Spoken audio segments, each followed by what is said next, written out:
Josué, capítulo 2, a partir do versículo 1, livro de Josué, capítulo 2, a partir do verso 1.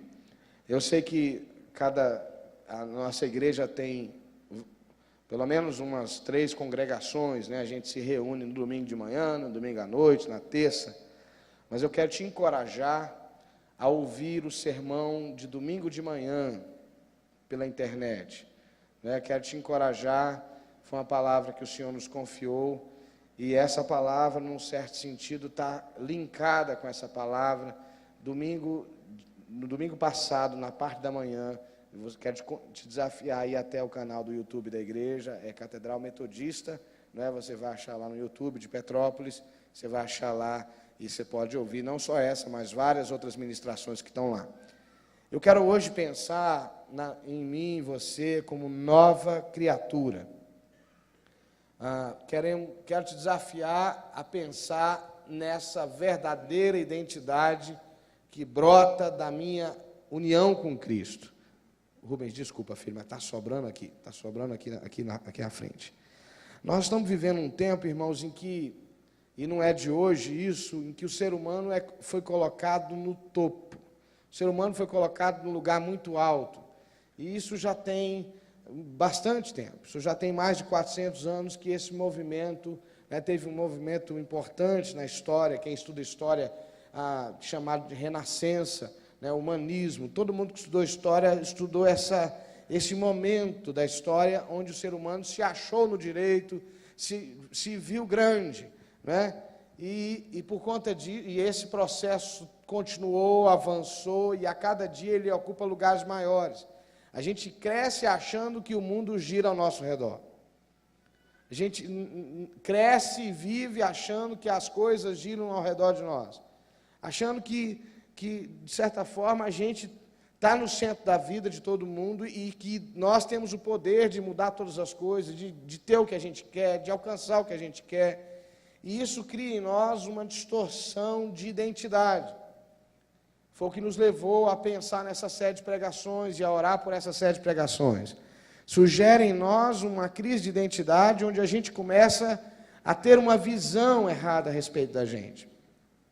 E a bênção de servir a Deus é que quando a gente se coloca na presença de Deus, a Bíblia diz que a palavra de Deus é como um espelho, em que nós olhamos para esse espelho e somos modificados por ele. Nós olhamos para esse espelho e somos tratados nele. E nós, então, mas a Bíblia diz que maldito é aquele que olhando no espelho, vê o espelho e vai embora. Maldito é aquele que foge da imagem que a Bíblia oferece, que foge desse reflexo que a Bíblia oferece. Porque, na verdade, quando nós olhamos no espelho a partir da palavra, nós nos vemos, mas nós vemos aquilo que Cristo quer fazer em nós. Nós nos enxergamos, mas enxergamos aquilo que Deus quer fazer e aquilo que só Deus pode fazer. O espelho que o mundo oferece é um espelho falso, é um espelho fabricado, não é?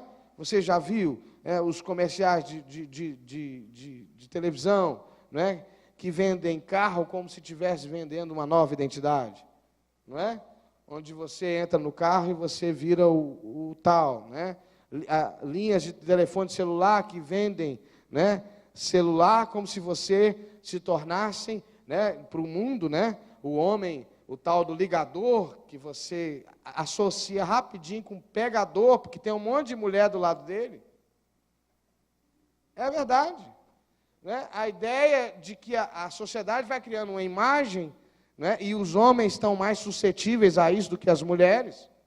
Né? As mulheres são pegas por outras coisas, né? As mulheres não são pegas pela concorrência com outra mulher, né? Pela disputa com a outra mulher. Bom, eu não vou me aventurar a falar do universo das mulheres aqui, porque a maioria é mulher. A minha mulher não está aqui, mas eu não quero me dar mal no final do culto, né?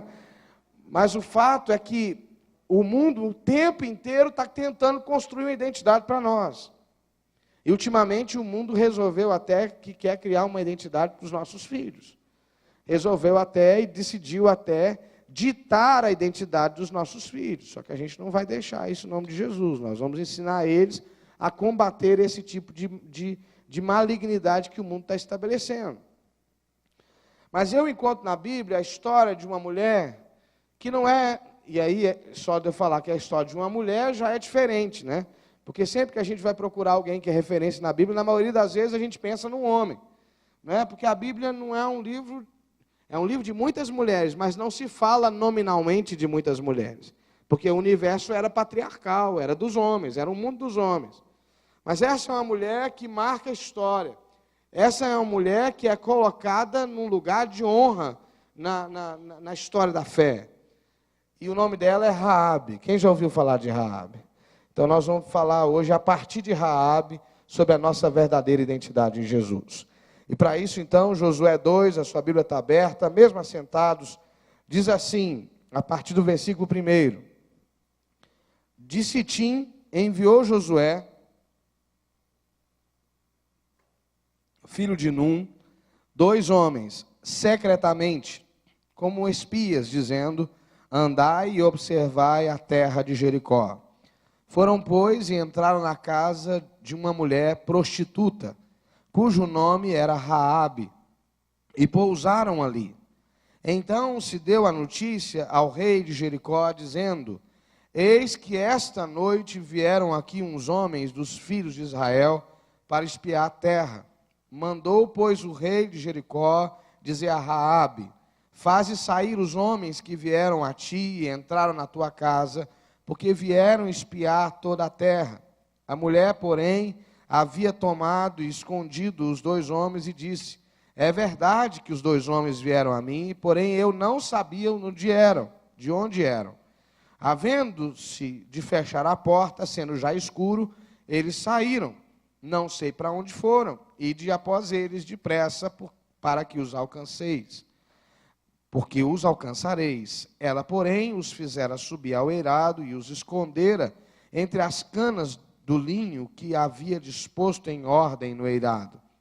Foram-se aqueles homens após os espias pelo caminho que dá aos vales do Jordão, e havendo saído os que iam após ele, fechou-se a porta.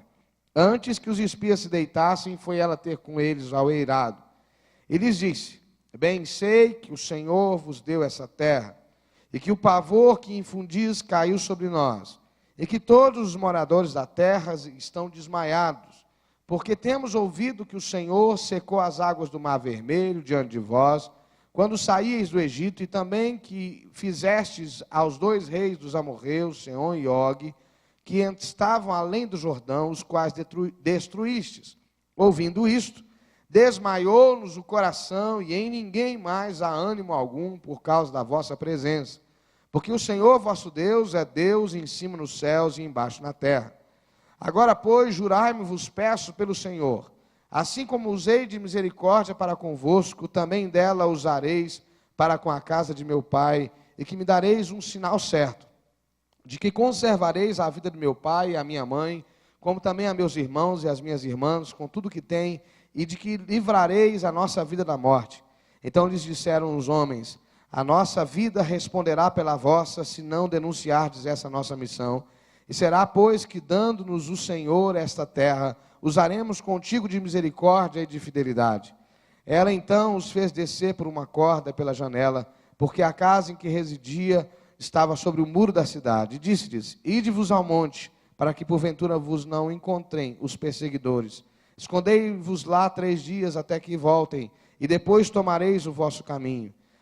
Disseram-lhe os homens: desobrigados seremos desse teu juramento que nos fizeste jurar. Se vindo nós à terra, não atares esse cordão de fio de escarlata à janela por onde nos fizeste descer. E se não recolheres em casa contigo teu pai, tua mãe, teus irmãos e toda a família do teu pai. Versículo 22. Foram-se, pois, e chegaram ao monte, e ali ficaram 3 dias, até que voltaram os perseguidores, porque os perseguidores os procuraram por todo o caminho, porém não acharam. Assim os 2 homens voltaram e desceram do monte, passaram e vieram a Josué, filho de Num, e lhe contaram tudo quanto lhes acontecera. E disseram a Josué: certamente o Senhor nos deu toda esta terra nas nossas mãos, e todos os seus moradores estão desmaiados diante de nós. Senhor, em nome de Jesus. Por misericórdia nós te clamamos. Fala ao nosso coração, porque nós queremos ouvir a tua voz. Em nome de Jesus. Amém. Amém, irmãos? Como vocês viram, Raabe é prostituta. E aí, quando a gente olha para uma vida de uma mulher que assume a prostituição como padrão de vida, a gente pergunta, pastor, o que tem isso a ver com a minha identidade? O que isso tem a ver com o padrão de Deus para a minha identidade? O que fortalece a vida de Raabe como padrão são as escolhas que Raabe faz. É o processo que envolve a vida de Raabe. E isso é a primeira coisa para dizer que não é o teu passado ou o passado da tua família que precisa determinar quem você é. Mas é a maneira como você se envolve com o processo, com o movimento, com o mover de Deus na sua vida. Então não importa de onde eu venho, se eu estou disposto a me encontrar com aquele que pode todas as coisas. Não importa de onde eu venho, se eu estou disposta a ser tratado por aquele que me criou antes de todas as coisas e teve um sonho comigo antes de todas as coisas. A primeira coisa, irmãos, que a identidade de Raabe revela para nós, e Raabe é esse padrão, porque Raabe é fruto de uma geração ousada, crente e determinada a viver o sonho de Deus. Não é? É interessante como que a palavra de Deus se renova, né? E Deus tem feito isso de uma maneira muito especial comigo nesses últimos dias, de textos conhecidos, textos já lidos e relidos muitas vezes, e o Senhor tem trazido uma revelação nova. E a primeira coisa que Deus me trouxe ao coração no dia de hoje foi a ideia de que Raabe é fruto de um novo tipo de gente, de uma nova geração, de uma geração que tem um padrão de Josué. Porque você se lembra dos espias de Moisés? Eram 12. Moisés segue o protocolo, um de cada tribo, né? Tudo bonitinho, tudo certinho, né? Um de cada tribo, provavelmente a tribo deve ter indicado, né? Um dos problemas que indicam a queda do povo não era só os espias, Moisés escolheu mal, né? Mas Josué escolhe 2, só 2. Diz assim, vai lá olhar a terra. E eu pregava aqui domingo que o problema de quando a gente tem essa oportunidade de ser colocado num lugar de evidência para olhar a terra, para ver, quando a gente vê mal, a gente acaba atrapalhando a vida de muita gente. Mas quando a gente enxerga bem, quando a gente consegue entender bem, a gente facilita, viabiliza a vida de todo mundo. Porque os espias de Moisés foram olhar a terra como quem tivesse poder de julgar se Deus estava certo ou não. Você já se sentiu assim? Você já olhou às vezes para uma situação, será, Senhor? O Senhor está me falando isso mesmo? Não, acho que o Senhor não entendeu, Jesus.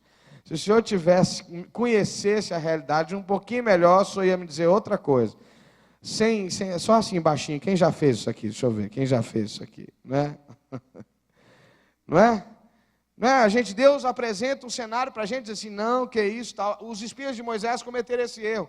Mas os espias de Josué não.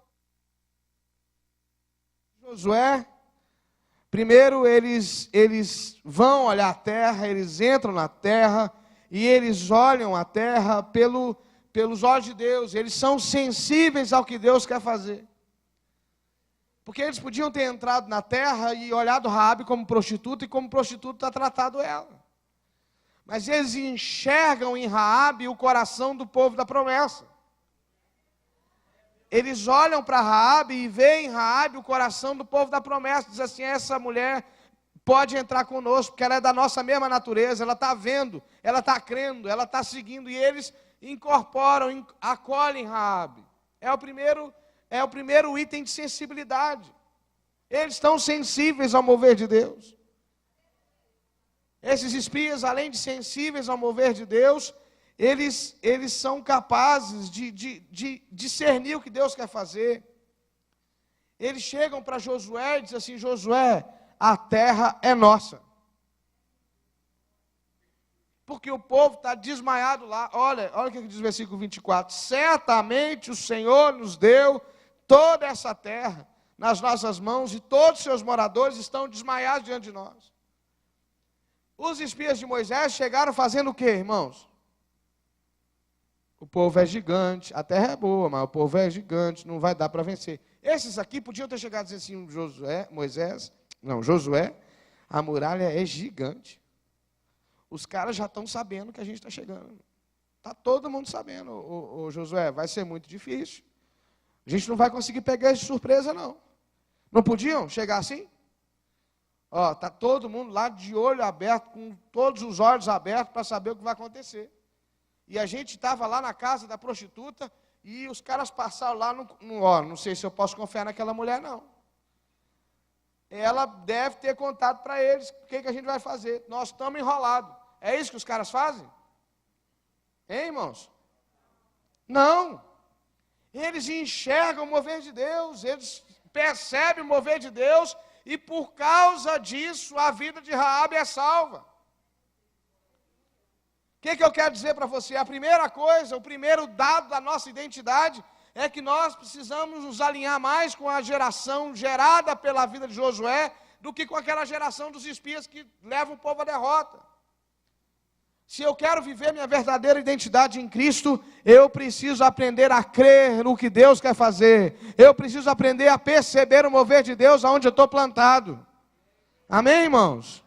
Eu preciso estar sensível ao movimento de Deus.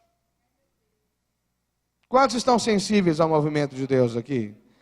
Eu preciso estar sensível. E quem está sensível ao movimento de Deus não se guia por circunstância, não se guia por aparência, não se guia pelo show pirotécnico que o diabo é especialista em fazer. Você está entendendo? Se Deus mandou, se Deus direcionou, se Deus está falando, Ele vai abrir as portas. Amém, irmãos? Eu preciso ser tomado dessa visão, eu preciso ser tomado dessa paixão, desse sentimento de que Deus é fiel para cumprir cada uma das suas palavras. Amém?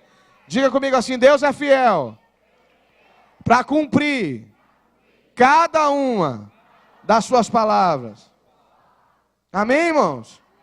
Então nós não vamos perder a terra, nós não vamos perder a promessa, nós não vamos perder a bênção. Amém, irmãos? Você está aqui? Amém? Nós não vamos perder. Nós precisamos nos colocar como uma geração ousada, como uma geração crédula. Como uma geração crédula. Eu não quero fazer propaganda, não é essa a ideia, ficar fazendo propaganda dele, mas eu tenho que falar aqui do meu personal. Né? O Zilzé ali, né? Deus está usando para me abençoar. Hoje cedinho, 7 horas da manhã, a gente saiu para fazer atividade, exercício. Ele disse assim, pastor, ele pegou uma vírgula que eu falei para ele. Eu falei assim, eu estou começando a sentir falta quando eu não caminho, né? E tal. Ele pegou esse negocinho, então falou assim, então já que está assim, pastor, nós vamos correr hoje.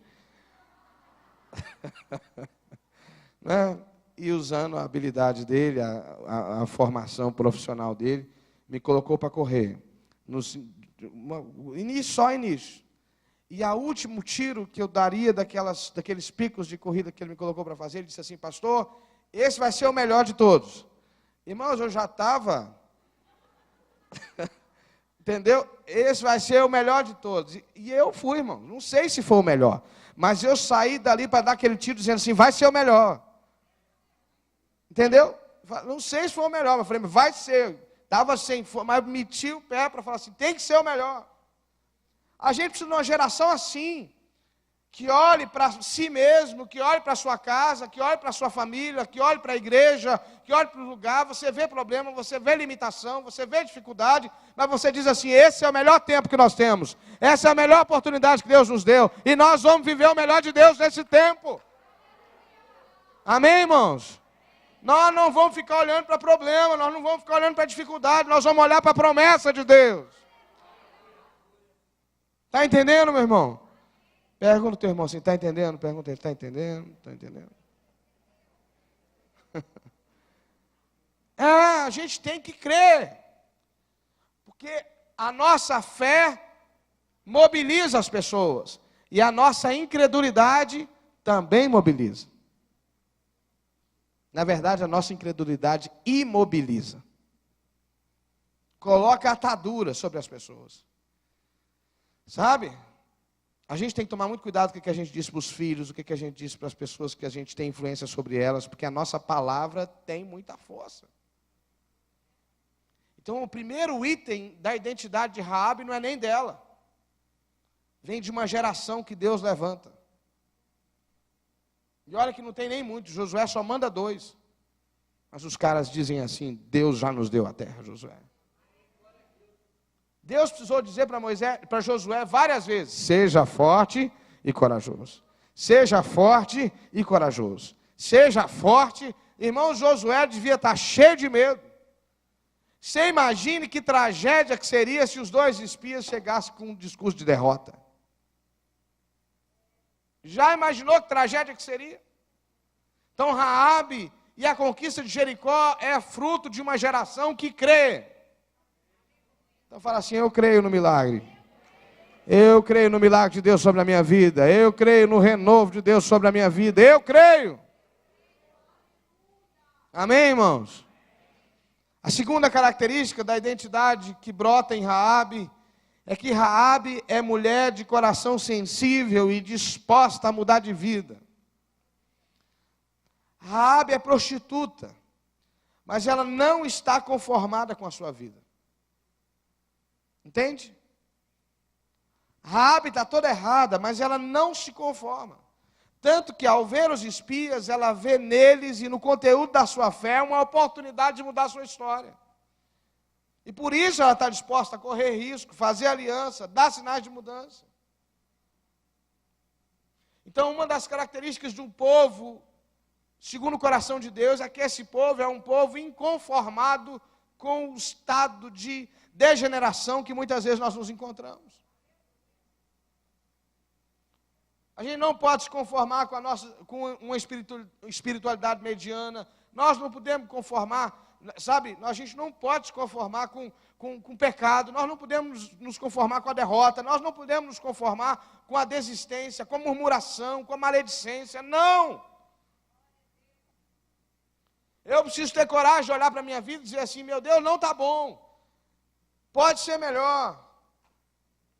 Pode ficar melhor. Eu tenho que parar de justificar os meus problemas, de ficar justificando as minhas, dando desculpas para os meus problemas e assumir a minha fragilidade.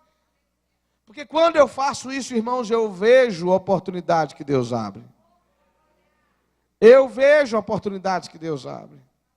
Eu consigo enxergar o que Deus está querendo fazer. Você está entendendo? Eu consigo enxergar o que Deus quer realizar e é o que acontece com essa mulher. Ela não está conformada. O problema é que às vezes a gente se conforma. O problema é que às vezes a gente se acostuma. A gente diz assim, tá bom. Tá bom. Tem tanta gente pior do que eu. Tá bom. Vou tocando, já estou vivendo assim tanto tempo. Quem já teve um relacionamento de namoro, porque casamento a gente tem que dar um jeito, né? Mas de namoro, que você namorou um tempo longo, você sabia que aquele namoro não era de Deus, você sabia que não era propósito de Deus na sua vida, mas você fica enrolando, diz assim, vai dar um trabalho, terminar, começar de novo, achar uma outra pessoa, já estou tanto tempo com essa pessoa, vai enrolando. Quem já viveu isso aqui? Não precisa levantar a mão, não. Sabe? Não é? Entendeu? Não é? A gente sabe que precisa mudar, sabe que tem que mudar de vida, mas não assume isso. Um povo que tem um coração em Cristo é um povo que não está conformado, que é inconformado. É um povo que, ao mesmo tempo, reconhece a oportunidade que Jesus oferece a cada dia e assume os riscos de viver uma vida pela fé.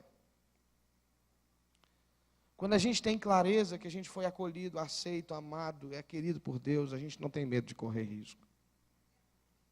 Não é? Eu dizia para uma pessoa hoje que tem algumas áreas da minha vida e do meu ministério que eu vivo no limite, né? Que eu vou até o limite. Isso às vezes me deixa numa situação muito difícil. Isso às vezes me deixa apertadinho. Não tem jeito, ou eu vivo pela fé ou pela fé. Porque não tem nem outra opção, não dá nem para não viver pela fé. Entendeu? Porque a situação chega num lugar que só Deus pode agir, só Deus pode fazer. Porque eu aprendi que a comodidade, às vezes, me cega para as oportunidades que Deus quer gerar. Então, eu preciso, o Raabe, além de não estar conformada, Raabe, ela está disposta a correr risco. Porque quando ela acolhe esses espias dentro da casa dela, ele corre risco. Por exemplo, um risco pequeno que às vezes a gente não quer correr, de abrir nossa vida, de pedir socorro. Eu falo de correr risco aqui, alguém está pensando em alpinismo, escalar montanha, não é? Mas são pequenos riscos. No caso dela, era um risco de vida. Mas às vezes a gente tem dificuldade de abrir a nossa vida, de pedir socorro, de abrir a nossa boca para dar razão da nossa esperança. A gente não quer correr o risco de reconhecer que está errado. Sabe? Às vezes a gente não quer correr o risco de ouvir o outro, porque você sabe que ele vai tocar na ferida, então você não quer nem ouvir. Alguém já fugiu de alguém que você sabe que ele ia tocar na tua ferida? Já? De vez em quando tem gente fugindo de mim. Né? De vez em quando tem um que a gente vê que está fugindo. Né? Aí é hora de segregar, dar um abraço. Né? Eu sou mineiro, costumo respeitar, mas espero lá na curva, porque Deus depois arruma uma curva. Né? Eu digo, vai, pode ir, porque daqui a pouco a gente se encontra. Né? Mas a gente sabe quando a pessoa está fugindo. A gente sabe quando a pessoa está evitando o confronto. A gente não quer correr risco. Riscos mínimos. Sabe? De se dispor a confessar pecado. A confessar tentação. Eu aprendi que é melhor confessar tentação do que confessar pecado. Porque se confessar tentação, eu não caí ainda. Não é? Se pecou, vamos confessar o pecado, pedir ajuda. Não é? Então, assim, de se humilhar, de voltar atrás, de pedir perdão. Tem gente que não quer correr esses riscos pequenininhos. Às vezes, numa discussão em casa, de casal, a gente não quer reconhecer que errou, não quer pedir perdão, não quer pedir desculpa. Às vezes, na igreja, alguém te feriu, nem sabe que te feriu. Não é? E aí você fica magoado, fechado, perde a bênção, fala mal. Enquanto se você dissesse, né? Você não precisa fingir, mas assim, irmão, não entendi por que você me feriu desse jeito, o que houve? Não é? Eu não, assim, você não precisa me levar, não vou falar para você falar isso para o seu amigo, né? Mas você não precisa me levar para dentro da tua casa, mas você tem que me amar, cara.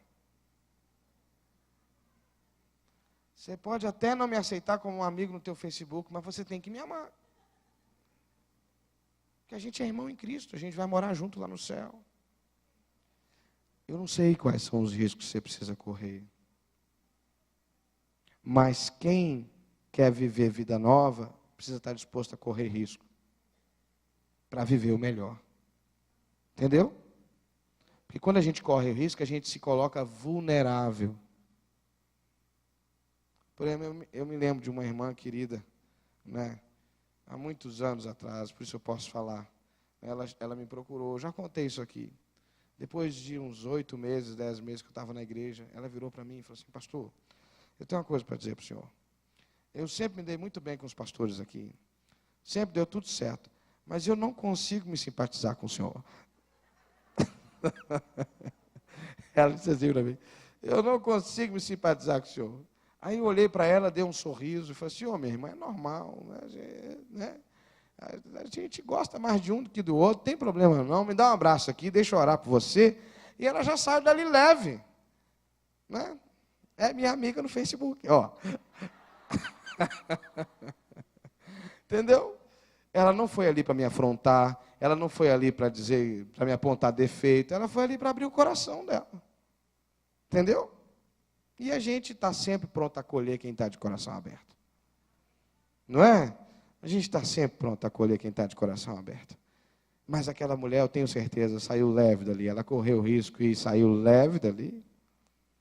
Eu não sei, Deus vai completar essa palavra no seu coração. Mas Raabe é uma mulher que está disposta a se mover por causa do novo de Deus. Amém? Terceira coisa, Raabe, dentro dessa caminhada de viver uma nova vida, Raabe é alguém que faz aliança, que estabelece aliança. E está aqui um mal do nosso século. Nós temos dificuldade com aliança, não é? Nos dias de hoje tem até flamenguista que depois de 4-1 muda de time. Né? E olha que eu sou flamenguista. Né? Nos dias de hoje tem gente que muda de identidade o tempo todo. Não quer fazer aliança, não quer fazer compromisso, não dá conta de compromisso. Nos tempos de Jesus, o Evangelho conta que Jesus começou a pregar a palavra e depois que ele terminou de pregar o Sermão do Monte, um monte de gente foi embora. Um monte de gente foi embora. Jesus olhou para os discípulos e falou assim, vocês não vão também não? E aí Pedro falou assim, Senhor, para onde nós iremos? Só o Senhor tem palavra de vida eterna. Tem gente que a hora que o negócio começa a apertar, racha fora. Tem gente que não quer compromisso, que não quer comprometimento. Isso é velho. É desde a época de Jesus. Quando o Evangelho começa a apertar, começa a dar nome para as coisas, começa a desafiar, tem gente que quer ir embora, mas quem quer viver a identidade de Cristo, assume aliança, irmãos. Faz aliança. Raabe diz assim, eu quero fazer uma aliança com vocês. Quando vocês vierem aqui, não se esqueçam de mim, do meu pai, da minha mãe, da minha família. E essa é uma coisa tremenda, porque quando você resolve viver a identidade de Cristo, não só você é abençoado, mas é você, o seu marido, os seus filhos, o seu pai, a sua mãe, a sua casa inteira, experimenta a bênção do Senhor. Isso não é, irmãos, como 2 mais 2, vai depender da escolha deles, mas a Bíblia e a vida está cheia de história de pessoas. Quantos aqui se converteram e depois que você se converteu, veio a sua mãe, veio a sua família? Quantos estão aqui em família e se converteram e trouxe a sua família? Tem uma família ali, né? Bonita que Deus trouxe para cá, não é? É que Deus trouxe para cá, veio um por um, né? Um de cada vez, né? Nesses 2 anos, um bocado aceitou Jesus aqui, não foi? Nesses últimos. E é assim, tem mais pessoas. E Deus vai fazendo isso, na medida que a gente se dispõe a fazer aliança com Ele, a nossa aliança gera frutos para a nossa casa e para a nossa vida também. Então, para viver a nova vida em Cristo, eu preciso estar disposto a romper com o nível raso, com o nível superficial, com aquele nível de vir aqui só para ouvir palavra. Entendeu? Deus está te chamando para mais perto. É muito bom que você venha aqui ouvir a palavra. Pelo amor de Deus, não deixe de vir. Mas Deus está te chamando para mais perto. Eu creio que Deus ainda vai nos dar um lugar muito maior do que esse, para que a gente possa fazer umas arrumações diferentes. Né? Porque hoje a minha vontade era sentar aqui e bater um papo com vocês. Era isso que eu queria fazer hoje. Hoje o que estava no meu coração era sentar aqui e a gente bater um papo, olhando no olho no outro. Né? Porque, na verdade, é isso que Deus está te chamando, querido, para dar mais um passo. Já pensou se até hoje você estivesse tomando só leitinho? Hein? Você acha que você ia ficar essa pessoa robusta que você está? É um elogio robusto, tá bom? Não é? Você já pensou que você ia deixar de experimentar tanta coisa boa, gostosa, que Deus preparou para nós? Hein? Não é verdade? Então, na vida espiritual, é a mesma coisa. Se você ficar só no mingauzinho, vai chegar uma hora que você vai dizer assim, poxa, é só mingau. Não dá para engrossar esse negócio um pouquinho? Não dá para... Não é? E dá! Só que você precisa estar disposto a dar os próximos passos. Entendeu, irmãos? Aqui nessa igreja, a gente fez uma escolha. Não é nossa intenção te entreter só. Bom, não é te entreter. Não é nossa intenção te manter preso aqui por estratégias que não sejam estratégias do Espírito, que te gerem a mudança. O nosso chamado aqui como igreja é te convidar para andar com Deus, a caminhar com Deus, a crescer na presença de Deus, a ser um discípulo de Jesus. Amém, irmãos? E Raabe, ela não só faz aliança, mas ela dá sinais dessa aliança. O pano de fora da janela era um sinal. A sua vida sinaliza a aliança que você fez com Deus? Quando você olha para a sua vida, tem sinais de que você é uma pessoa nova? Entendeu? Porque os espias dizem assim: Raabe, nós estamos livres desse compromisso se você não estender esse pano pela janela. Entendeu? Quer dizer, tinha que ter sinal da aliança. A nossa vida, a nossa identidade com Cristo tem sinal. Deus começa a mudar. Não é da noite para o dia, não é de repente, mas começa a acontecerem mudanças novas. Sabe, as coisas começam a acontecer e os sinais aparecem. O problema é que quando eu digo que confesso Jesus, e os sinais que aparecem são outros. Entendeu? Em vez de um sinal do sangue do cordeiro, como o pano vermelho que estava lá estendido, os sinais são de morte. Aí não vai dar para viver o milagre. Aí não vai dar para viver o propósito de Deus. Entendeu? Porque a nossa vida fala de quem a gente é. Os sinais da nossa vida dizem quem nós somos. Além de tudo isso, Raabe teve coragem de romper com aquela vida velha e ir embora. Fazer um caminho novo. Quantos aqui romperam com uma vida de pecado? Quantos aqui romperam com a vida de pecado? Você rompeu? Valeu a pena? Tem valido a pena? Amém? Tem valido a pena, irmão? Quantos têm recebido o milagre de Deus a cada dia? Quantos saíram de uma vida de pecado e estão vivendo o novo de Deus? Você sabia de tudo que seria quando você saiu lá atrás? Não, você não podia imaginar. Mas quando você se coloca no caminho, você entra na história do povo da promessa. E aí sabe o que acontece? A sua vida entra num rol. E Deus te leva, e eu estou terminando com isso, muito além das tuas expectativas. Queria que você abrisse a sua Bíblia comigo lá no Evangelho de Mateus, capítulo 1. Mateus, capítulo 1.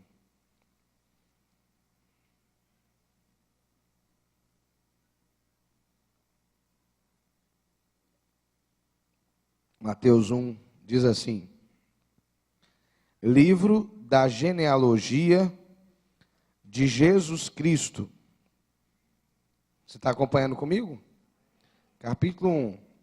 Livro da genealogia de quem, irmãos? É qualquer um? Não, é Jesus Cristo, filho de Davi, filho de Abraão. Abraão gerou a Isaque. Isaque a Jacó. Jacó a Judá e a seus irmãos.